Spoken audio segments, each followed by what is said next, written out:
आज सुबह 9 बजे दोबारा समाअत का आगाज़ हुआ, जिसमें दरख्वास्त गुजार जहांगीर तरीन के वकील मखदूम अली खान ने अपने दलाइल मुकम्मल किए। उनकी जानिब से कहा गया कि सुप्रीम कोर्ट और हाई कोर्ट किसी को नाअहल करार नहीं दे सकती। नाअहली की मुद्दत ताहयात नहीं, मुनासिब वक्त के लिए होनी चाहिए। हमारे नुमाइंदा अकील अफजल ने हमें ज्वाइन किया है। अकील, आज की अदालती कार्रवाई का अहवाल दीजिएगा।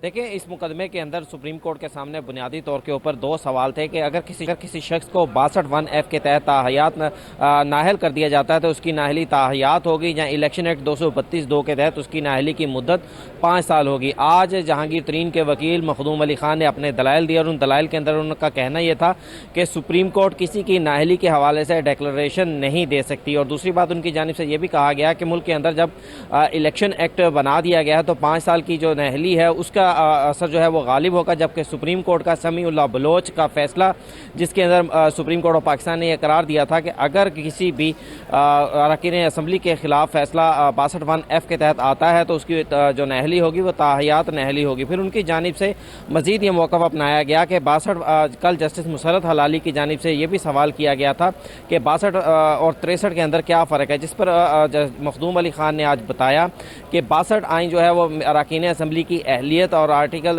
63 जो है वो अरकान असम्बली की नाअहलियत के हवाले से बयान करता है। वकील मखदूम अली खान की जानिब से ये मौक़िफ़ अपनाया गया कि कानून के ख़िलाफ़ जो दरख्वास्तें, अभी तक कोई भी दरख्वास्त जो है इलेक्शन एक्ट के ख़िलाफ़ सुप्रीम कोर्ट ऑफ पाकिस्तान या मुल्क की किसी भी अदालत में नहीं दी गई, जिस पर चीफ जस्टिस काजी फायज़ ने कहा कि तो पूरा मुल्क जो है वो 5 साल की नाअहली की हमायत करता है, इसी वजह से किसी ने भी इलेक्शन एक्ट के ख़िलाफ़ जो है वो दरख्वास्त नहीं दी। चीफ जस्टिस काजी फायज़ के आज की समाअत के दौरान भी अहम रिमार्क्स रहे। चीफ जस्टिस काजी फायज़ ने कहा कि पाकिस्तान की तारीख को नहीं भूल सकते, पूरे मुल्क को तबाह करने वाला जो है वो 5 साल बाद अहल हो जाता है, लेकिन अगर कोई शख्स अपने हाथ में पहनी हुई अंगूठी बताना भूल जाए तो वो ताहयात नाअहल। फिर चीफ जस्टिस काजी फायज़ ने कहा कि कागजात नामजदगी में मामूली सी गलती करने वाला भी ताहयात नाअहल हो जाता है।